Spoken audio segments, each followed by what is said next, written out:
Opposition अगर वादा करता है तो समझ में आता है, क्योंकि उसके पास पावर नहीं है कि वो चीजों को सुधार सके।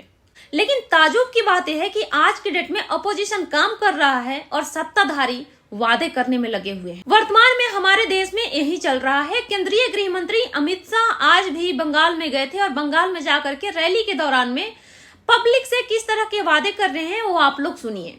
भाइयों बहनों, हम घुसपैठियों के नाम मतदाता सूची से कटवा रहे हैं।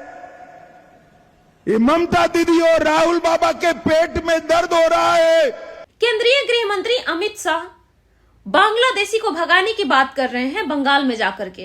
अगर बंगाल की जनता जरा सा भी जागरूक होगी तो सबसे पहले केंद्रीय गृह मंत्री अमित शाह और पीएम मोदी जी से सवाल करेगी कि आप शेख हसीना को बांग्लादेश कब भेज रहे हैं। सवाल नंबर पहला ये होना चाहिए, क्योंकि बांग्लादेशी की बात होती है, उसके बाद भारतीय जनता पार्टी हिंदू मुसलमान के ऊपर राजनीति करती है और शेख हसीना बांग्लादेशी भी है और मुस्लिम भी है। तो शेख हसीना को कब भगा रही है यहाँ से केंद्र सरकार।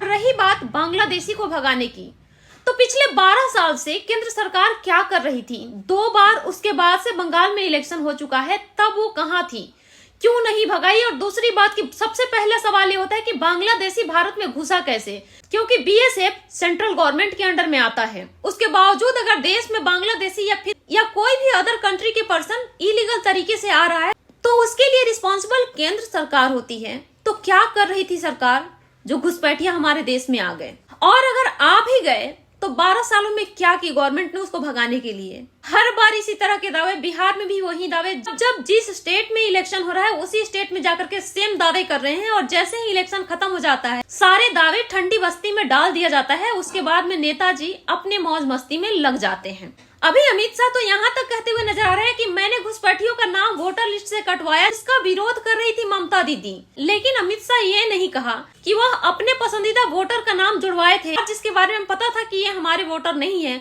उसका नाम कटवा दिए थे। और अगर वाकई में वो घुसपैठियों का नाम कटवाए तो जब ममता बनर्जी ने सुप्रीम कोर्ट में चैलेंज दी थी, जिस लोगों को गवाही के तौर पर लेके गई थी, उन लोगों के खिलाफ में सरकारी वकील क्यों नहीं बोल पाया।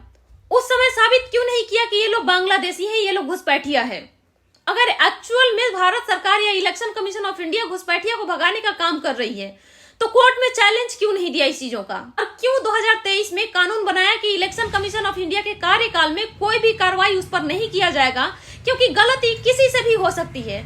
अगर बात इतना सिंपल है कि कार्यकाल के दौरान गलती किसी से भी हो सकती है तो बाकी सारी ऑफिसर के लिए ये रूल क्यों नहीं बनाया गया है। सिर्फ इलेक्शन कमीशन ऑफ इंडिया के लिए ये रूल क्यों होता है।